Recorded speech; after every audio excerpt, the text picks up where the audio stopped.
tal? Nos da mucha alegría darles la bienvenida una vez más a este proyecto titulado Presente 7 y nos encontramos aquí con nuestro buen amigo el Pastor Avi. ¿Qué tal, amigo? ¿Cómo estás? ¿Qué tal, Chaco? Gracias a Dios, bien, y ya listo para comenzar un estudio más de esta semana. Amén, amigo. Ya vamos en la lección número 2, ya vamos avanzando en este nuevo trimestre, ¿verdad? El último trimestre de este año 2021 y nos encontramos, como decíamos, en la lección número 2, que lleva como título La lección de historia de Moisés. Y el versículo para memorizar está en Primera de Corintios 10, 3 y 4, que dice de la siguiente manera: y todos comieron el mismo alimento espiritual, y todos bebieron la misma bebida espiritual, porque bebían de la roca espiritual que los seguía, y la roca era Cristo. Ese es el versículo para memorizar de esta semana, que era un recordatorio del apóstol Pablo, ¿no? Acerca de todo lo que Dios había hecho por el pueblo de Israel en el pasado. Y justamente, amigo, el libro de Deuteronomios, capítulo 1, verso 1, inicia con una frase muy interesante. Estas son las palabras que habló Moisés a todo Israel. Esas son las palabras con las cuales inicia este libro. Y es que, amigo, el libro de Deuteronomio no solamente es una serie de reglas, ¿no? O de leyes de parte de Dios, sino también es un recordatorio de todo lo que Dios hizo por el pueblo de Israel en el pasado, en el desierto. Y imagínate, qué buen profesor de historia tenía el pueblo de Israel, ¿no? Sí, estaba hablando de Moisés, y en realidad Moisés tuvo una influencia muy grande, ¿no? En toda la Biblia, ha tenido una influencia muy grande en toda la Biblia. Y vemos desde el Génesis, ¿no? Que él es el autor del Sí. libro de Génesis, está allí presente en los primeros libros, siempre presente. Y bueno, la influencia de Moisés realmente fue grande, ¿no? Y encima de todo eso, a pesar de que Moisés es quien se ve y se repite constantemente, podemos aprender grandes lecciones, ¿no? Y también podemos ver a Cristo Jesús y ver la obra reflejada de Cristo Jesús en estos libros, ¿no? Y en el libro de Deuteronomio también. Así es, amigo. Y justamente la primera parte de nuestro estudio nos va a hablar un poco acerca de este paralelismo que hay entre Jesús y Moisés, porque vamos a hablar acerca del ministerio de Moisés. Y ya tú lo mencionabas, ¿no? En toda la Biblia nosotros encontramos la influencia que ejerció Moisés sobre los demás escritores, sobre los demás aspectos de la palabra de Dios. Sin embargo, hay un episodio muy, muy singular en la Biblia que se encuentra en el libro de Éxodo, capítulo 32, versículos 29 y 32. Y me gustaría darle lectura para poder entender más a profundidad esta historia. Éxodo 32, versículos 29 al 32. Dice allí la palabra de Dios: entonces Moisés dijo: hoy os habéis consagrado a Jehová, pues cada uno se ha consagrado en su hijo y en su hermano, para que él os dé hoy la bendición. Aconteció que el día siguiente dijo Moisés al pueblo: vosotros habéis cometido un gran pecado, pero yo subiré ahora a donde está Jehová, quizá le aplacaré acerca de vuestro pecado. Entonces volvió Moisés ante Jehová y le dijo: puesto que este pueblo ha cometido un gran pecado al hacerse dioses de oro, te ruego que perdones ahora su pecado, y si no, bórrame del libro que has escrito. Amigo, esta historia es muy, muy impresionante, ¿no? El pueblo de Israel había cometido el pecado de adorar al becerro de oro. Y cuando ocurre eso, vemos allí que Moisés va delante de Dios e intercede por el pueblo de Israel. Pero lo que menciona el versículo 32 es muy impresionante, porque Moisés le dice: perdónalos, o si es necesario, bórrame a mí del libro que has escrito. Amigo, eso nos habla del ministerio tan impactante que tenía Moisés en favor del pueblo de Israel y la manera como también esto nos pone como ejemplo a Jesús, ¿no? Sí, creo que de aquí podemos aprender un principio de liderazgo. En Moisés vamos a aprender mucho, ¿no? Acerca de esto, de liderazgo, principios, consejos. Y creo que este principio es fundamental, ¿no? Está en toda la Biblia, desde Dios hacia nosotros, y Dios también nos dice, ok, tienes que hacerlo con los demás. Y yo, Chaco, creo que firmemente que un buen líder, un excelente líder, tiene este principio, ¿no? Como su máxima.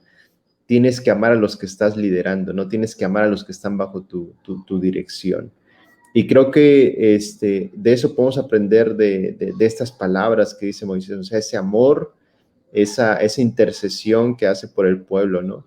Que también se ve reflejado, la lección comentaba, ¿no? Que la petición de Moisés de perdonar los pecados en realidad era que Dios cargara los pecados del pueblo, ¿no? Sí, Ese era el significado más acertado. Y entonces se hace ahí un reflejo, ¿no? De lo que Jesús tiempo después haría por nosotros en la cruz del Calvario, que sería cargar el pecado de todos nosotros.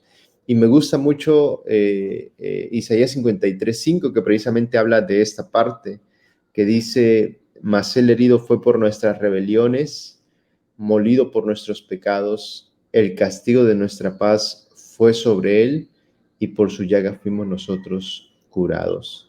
Es decir, que Jesús cargó sobre él el pecado de todos nosotros. Y fíjate que esto lo he tratado de entender de la siguiente manera, ¿no? Cuando como para comprender qué significa eso realmente, ¿no? Que Jesús carga el pecado de todos nosotros. Cuando nosotros hemos pecado, eh, uno siente ese peso del pecado, ¿no? Te sientes mal ante Dios, sientes como que te has alejado de Dios, que esa relación se ha fragmentado, ¿no? Cuando te encuentras en pecado o has pecado, has hecho que sabes que no está bien ante los ojos de Dios. Entonces, es un sentimiento que no es, o sea, no traes nada físicamente, no estás cargando con nada, pero se siente el peso aquí dentro de ti, sí. ¿no? Y ahora, y no es algo grato, ¿no? Porque no te deja estar en paz. Ahora imagínate ese peso, pero digamos que tú llevas mi peso, aparte de tu peso, por una semana, ¿no? Entonces, no solamente sería el tuyo, sino ahora sería que tú llevaras el mío, ¿no? Sí, Que sí, pues de sí. repente está medio pesado, ¿no? Y ahora imagínate el de todas las personas ahí en donde tú vives, ¿no? Por un solo día o por un solo 10 minutos, ¿no? Sí, Y ahora imagínate ese peso del pecado de todas las personas, de todos los tiempos, de todos los países, los que ya murieron, los que están naciendo en este momento, los que estamos vivos, hasta que Jesús venga, ¿no?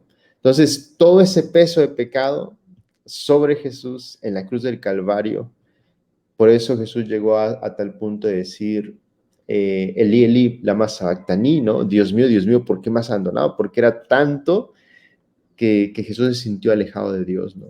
Y entonces Isaías 53:5 nos dice, esa carga que él llevó es para que tú alcances paz, ¿sí? Para que tú puedas alcanzar paz y tranquilidad, porque Jesús ya llevó esa carga de tu pecado.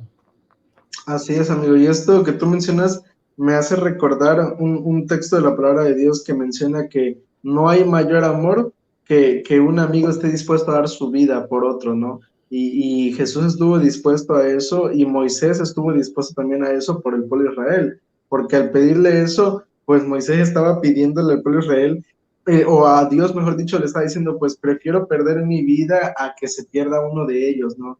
Y eso refleja el gran amor que tuvo Moisés por su pueblo y que también Jesús tuvo por cada uno de nosotros al venir a morir en la cruz del Calvario. Y sin duda alguna, el ministerio de intercesión que realizó Moisés, que realizó Jesús, es un ministerio que nos da a nosotros la esperanza de la salvación, ¿no? Y la oportunidad de la vida eterna. Ahora, vamos a ir entonces a la siguiente parte del estudio, amigo.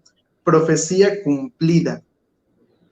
Cuando el pueblo de Israel se revela ante Dios, eh, y lo hace porque al ver o al enviar a los espías a Canaán, se dan cuenta que pues aparentemente, ¿verdad? era una situación difícil o era un lugar imposible de conquistar. Pero vemos nosotros que pues Dios iba con ellos y les había prometido que iban a entrar. Y si Dios le había prometido que iba a entrar, el pueblo de Israel pues lo iba a hacer. Sin embargo, ellos dudaron de esta promesa de Dios y vemos que Dios entonces le dice allí en Deuteronomio capítulo 1, versos 1 al 6, vemos el resultado, ¿no? De lo que ocurre tiempo después. Dios le dice al pueblo de Israel, miren, ustedes no van a entrar a la tierra prometida, aquellos que dudaron no van a entrar, de 20 años para arriba no van a entrar, por su incredulidad, solamente Josué y Caleb, solamente ellos van a poder entrar. Y los demás, pues, van a ir muriendo en el desierto y van a vagar durante 40 años. Y vemos, amigo, que después de eso, pues ocurre todo eso, pero justamente cuando allí mismo en Deuteronomio 1 al 6 vemos que justo cuando se cumplen los 40 años de andar vagando en el desierto, Dios cumple su promesa. Moisés le habla al pueblo de Israel y les dice que es momento de que entren a la tierra prometida. Y vemos allí la manera como Dios cumple con su promesa y cómo Dios va llevando los tiempos de tal manera que esa promesa de entrar a la tierra prometida se vuelve una realidad. Así es, fíjate que eso, en las diferentes líneas de tiempo, ¿no? Que hay en la Biblia, Dios va cumpliendo, ¿no? En las Sí, profecías, esos momentos exactos. Y ahí me gusta mucho un texto que es 2 de Pedro 1:19, donde sí, Pedro sí, está sí, hablando a las personas y les dice, miren, lo que yo les estoy contando de Jesús, no son cosas que me estoy inventando ni fábulas, ¿no? Sino son sí, cosas que yo mismo experimenté, ¿no? Son cosas que yo mismo estuve allí, yo mismo escuché a Jesús, yo mismo lo toqué, ¿no? Lo viví en carne propia. Pero dice Pedro, pero tenemos también la palabra profética más segura, segura. a la cual hacéis bien en estar atentos como a una antorcha que alumbra en lugar oscuro, ¿no? Hablando de la palabra de Dios y incluso me gusta mucho eso porque Pedro incluso pone arriba de su propia experiencia la palabra de Dios. Dice, ok, eso es lo Sí, que yo viví y yo estuve allí, pero acá arriba está la palabra de Dios, ¿no? Entonces, qué hermoso saber que Dios, ¿verdad? Que Dios, las palabras, las promesas de Dios son seguras, a su tiempo se van a cumplir, ¿no? Y eso es muy bonito porque sabemos que así como Él prometió venir la primera vez, él también va a volver por segunda vez, así como lo ha prometido, ¿no? Ahorita. Y bueno, tenemos esa seguridad y descansamos en esa promesa, ¿no? sí, así es, amigo. Y fíjate que esto me hace recordar igual otro texto de la palabra de Dios que menciona, ¿no? Que Dios no es hombre para que mienta, ni hijo de hombre para que se arrepienta. Y luego el mismo Moisés hace las preguntas, ¿no? ¿Acaso Dios promete y no cumple? ¿Acaso dice y no hace? Y Mm, eso es algo realmente maravilloso, ¿no? Porque vemos, amigo, que las promesas de Dios son reales para nuestra vida. Cuando Dios promete algo es porque Él lo hará una realidad. Y con el pueblo de Israel les prometió que entrarían a la tierra prometida.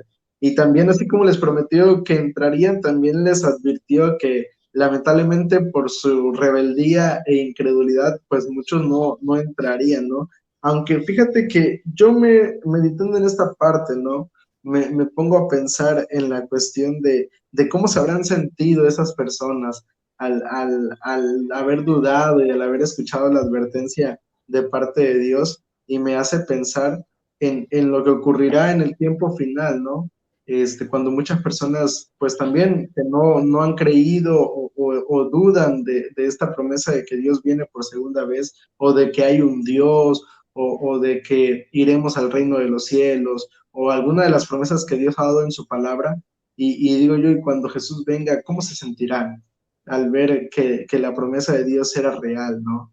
Entonces yo creo que es algo en lo cual debemos meditar y sobre todo ser conscientes de que las promesas de Dios son reales y no debemos dudar nunca de las promesas de nuestro Dios. Ahora, vamos a pasar entonces a la siguiente parte del estudio, 1000 veces más numeroso. 40 años. Cuando el pueblo de Israel sale de Egipto, era un pueblo ya grande, porque no era un pueblo pequeño, ya era un pueblo grande. Y durante 40 años que vagó en el desierto, amigo, el pueblo de Israel se fue, pues por lógica, ¿no? Fue agrandándose cada vez más hasta convertirse en un pueblo numeroso. Y esto, amigo, es impresionante, porque imagínate para sustentar a todas estas personas durante 40 años. Eso, sin duda alguna, solamente se debe a un milagro de Dios, y más porque estaba en el desierto, y sostenerlas durante 40 años en un desierto es algo realmente impresionante, pero fue lo que Dios hizo con su pueblo. Sí, esta parte ahí en Deuteronomio 1, del 12 al 17, nos cuenta también lo que Moisés tuvo que hacer, ¿no? Para que toda esa responsabilidad, todo ese desafío de dirigir a una multitud grandísima, ¿no?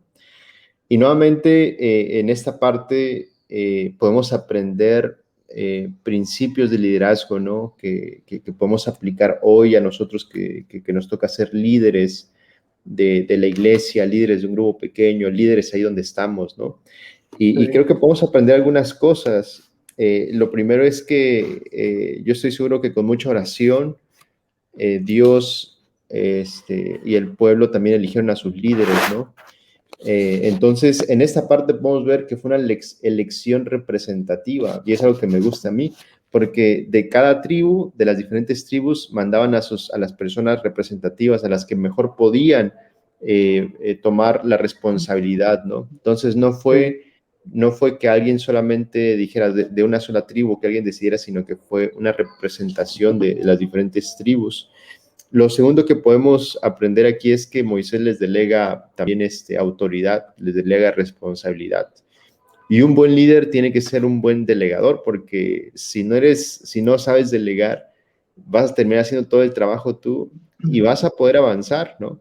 Pero no vas a poder Sí. avanzar tanto como si estuvieras con ayudas de muchas otras personas, ¿no? Entonces, la cuestión de delegar, de poder soltar esa autoridad y no ser tan egoísta de repente, pues es fundamental para un buen liderazgo, ¿no? Y también finalmente el apoyo, la orientación y el apoyo que les da Moisés, les dice, ok, van a juzgar justamente, no van a juzgar arbitrariamente, ni por ser, van a hacer diferencias de personas. Entonces, Moisés los orienta y también les dice, y si es necesario algún asunto difícil, ustedes pueden pasármelo a mí y ya yo les Sí. voy a ayudar, ¿no? Entonces, esa parte del liderazgo, el buen líder no solamente pues delega, no solamente orienta, sino que también pues apoya, extiende la mano, ¿no? Y me gusta porque nos ha tocado tener líderes, Chaco, que no solamente dicen, ok, vamos a hacer esto, sino que te extienden la mano y te dicen, ok, aquí estoy, ¿no? Si necesitas ayuda, dime en qué te puedo ayudar, ¿no? Y qué Sí. bendición es tener esos líderes y qué bendición que nosotros también seamos líderes de este calibre, ¿no? Así es, amigo, y esto es un buen ejemplo para nosotros como iglesia hoy en día, ¿no? Si adoptáramos este tipo de liderazgo, creo que la carga para la persona que está al frente sería más fácil de sobrellevar, ¿no? Porque pues al repartir las cargas, al estar organizados, que al final de cuentas es lo que Dios espera de su iglesia, que sea una iglesia organizada, que sea una iglesia que trabaje como un engrane, que de manera bien articulada pueda funcionar, y es lo que Dios espera de nosotros.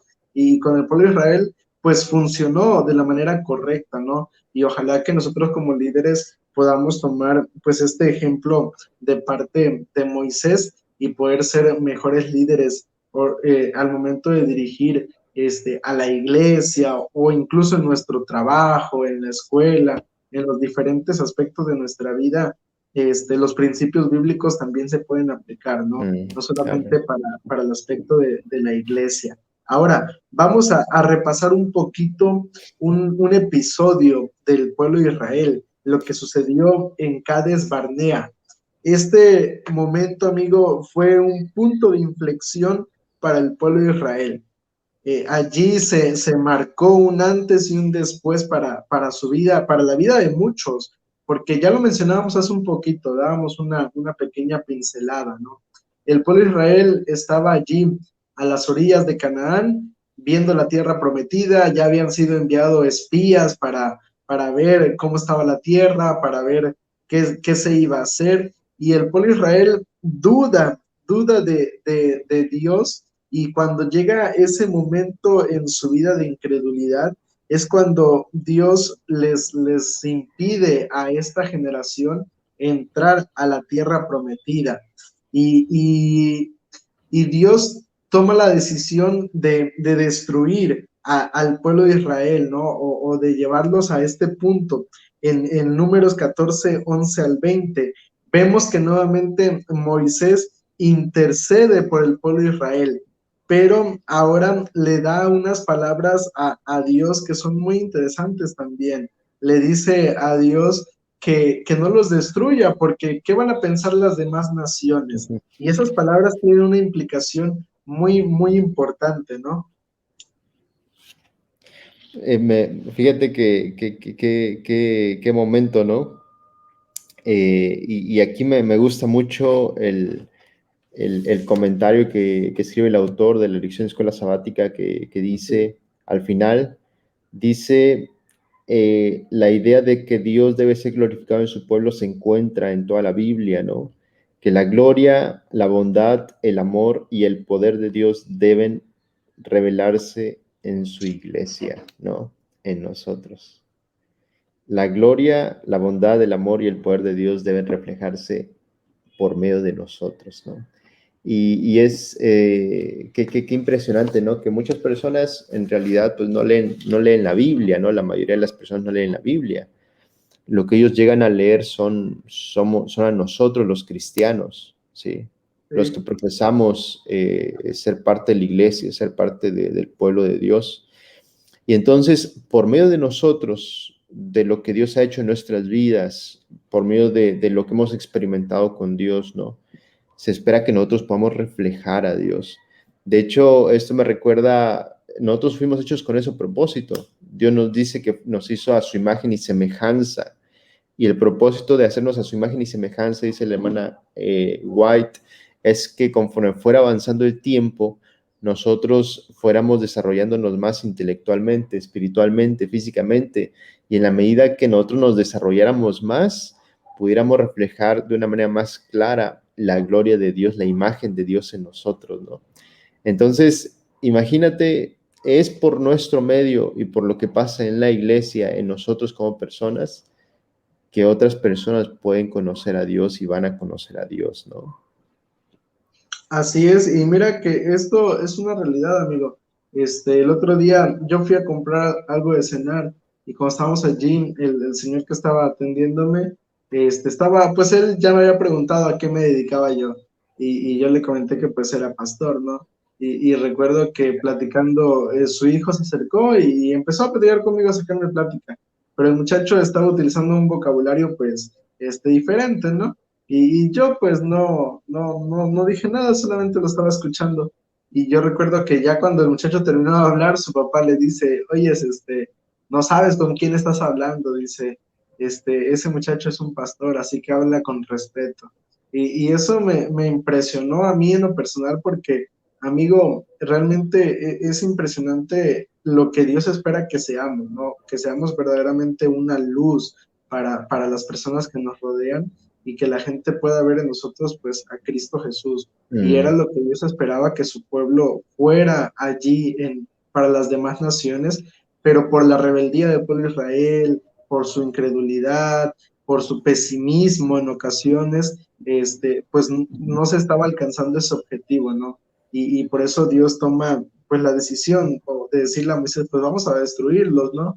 Pero nuevamente Moisés intercede por su pueblo y le recuerda pues ese aspecto también, ¿no? Y eso es algo impresionante, la manera como Moisés le habla a Dios e intercede por su pueblo, ¿no? y, Ahora, y ajá, sí. Iba a comentar que también un punto que Moisés dice es por tu misericordia, ¿no? Porque tu misericordia sí, es grande, ¿no? Y eres tardo para la ira.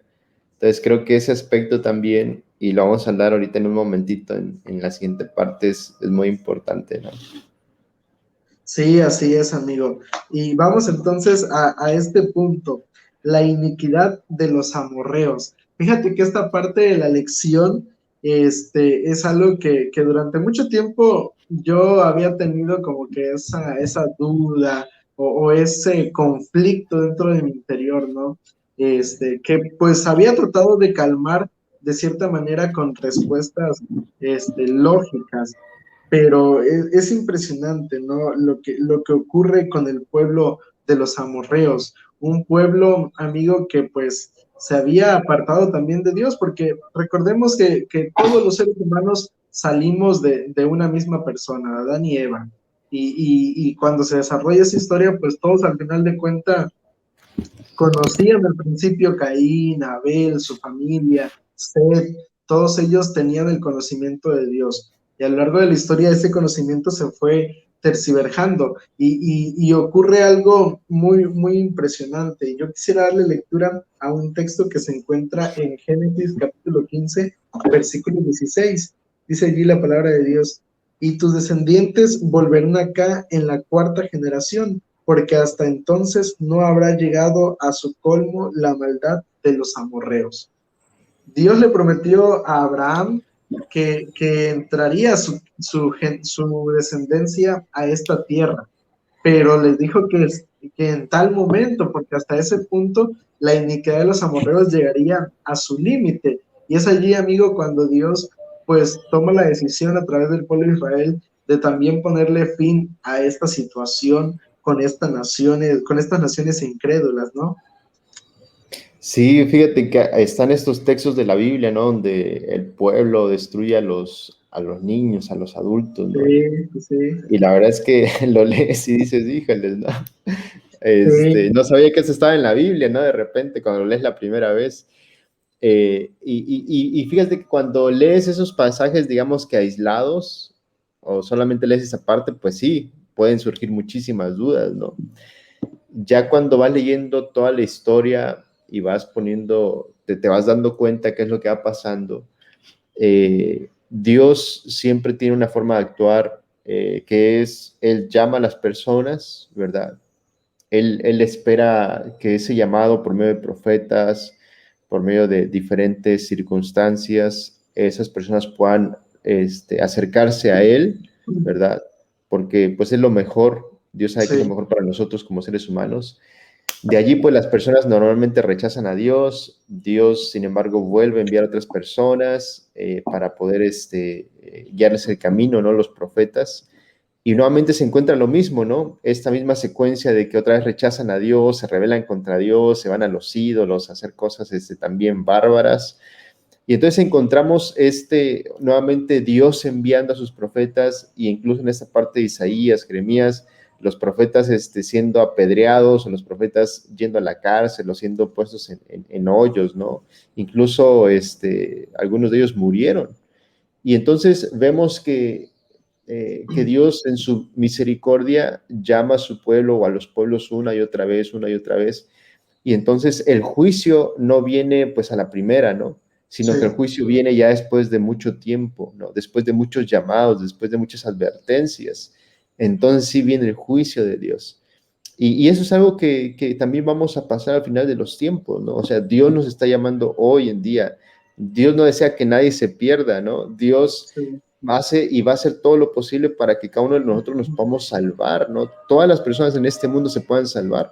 Sin embargo, después de tantos llamados y después de tantos rechazos, también va a llegar el juicio en algún momento para todos aquellos que no hayamos aceptado o escuchado la voz de Dios y obedecido la voz de Dios, ¿no?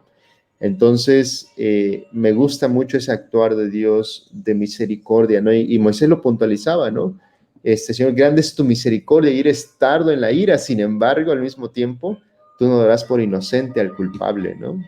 Sí, así es. Y mira que esta situación, no fue como bien mencionabas tú de la noche a la mañana, sino que, pues, imagínate en qué momento Dios le prometió eso a Abraham. Fue muchos años antes de que siquiera Moisés hubiera nacido, ¿no? Pasaron muchas generaciones el pueblo de Israel estuvo 400 años en Egipto, luego otros 40 años en el desierto. O sea, no fue algo de que fuera de un momento a otro. Y mira que esto es algo personal, esto no lo dice la Biblia, no lo dicen los libros de historia, no lo dice otra cosa, ¿no? Pero yo siempre he creído que a lo largo de la historia Dios siempre le ha hablado al ser humano. No siempre tal vez ha ido un predicador o ha ido alguien así, ¿no? Sino que Dios ocupa muchas maneras para hablar al ser humano. Por lo menos hay tres maneras en las que Dios se revela al hombre, que es a través de su palabra, de la naturaleza y de la figura de Jesús, ¿no? Y yo creo que Dios siempre le ha hablado a la humanidad, a los pueblos, no solamente de los amorreos, sino hablemos un poco de los pueblos de aquí de México, de los mayas, todos ellos, ¿no? Yo siento que de alguna u otra manera Dios les habló también a ellos y ya sea mucha o poca luz, pero de alguna u otra manera yo creo que la misericordia de Dios también se reflejó para cada ser humano a lo largo de toda la historia de la humanidad. Y mira, yo quiero terminar esta parte de la lección leyendo Ujú. Josué capítulo 2, versos 8 al 11, donde vemos la confesión que da Rahab.